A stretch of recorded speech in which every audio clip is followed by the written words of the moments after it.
جویریہ نے نافع سے بیان کیا، انہیں عبید اللہ بن عبداللہ اور سالم بن عبداللہ نے خبر دی کہ جن دنوں عبداللہ بن زبیر رضی اللہ عنہ پر حجاج کی لشکر کشی ہو رہی تھی تو عبداللہ بن عمر رضی اللہ عنہ سے لوگوں نے کہا، کیونکہ آپ مکہ جانا چاہتے تھے کہ اگر آپ اس سال حج نہ کریں تو کوئی نقصان نہیں، کیونکہ ڈر اس کا ہے کہ کہیں آپ کو بیت اللہ پہنچنے سے روک نہ دیا جائے۔ آپ بولے کہ ہم رسول اللہ صلی اللہ علیہ وسلم کے ساتھ گئے تھے اور کفار قریش ہمارے بیت اللہ تک پہنچنے میں حائل ہو گئے تھے۔ پھر نبی کریم صلی اللہ علیہ وسلم نے اپنی قربانی نحر کی اور سر مڈا لیا۔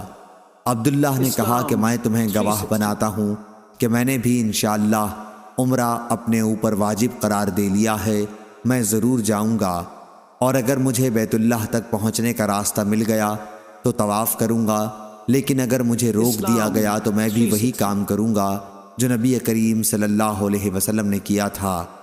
میں اس وقت بھی آپ کے ساتھ موجود تھا، چنانچہ آپ نے ذوالحلیفہ سے عمرے کا احرام باندھا، پھر تھوڑی دور چل کر فرمایا کہ حج اور عمرہ تو ایک ہی ہیں۔ اب میں بھی تمہیں گواہ بناتا ہوں کہ میں نے عمرے کے ساتھ حج بھی اپنے اوپر واجب قرار دے لیا ہے۔ آپ نے حج اور عمرہ دونوں سے ایک ساتھ فارغ ہو کر ہی 10ویں ذی الحج کو احرام کھولا اور قربانی کی۔ آپ فرماتے تھے کہ جب تک حاجی مکہ پہنچ کر ایک طواف زیارت نہ کر لے پورا احرام نہ کھولنا چاہیے۔ صحیح بخاری حدیث نمبر 1807۔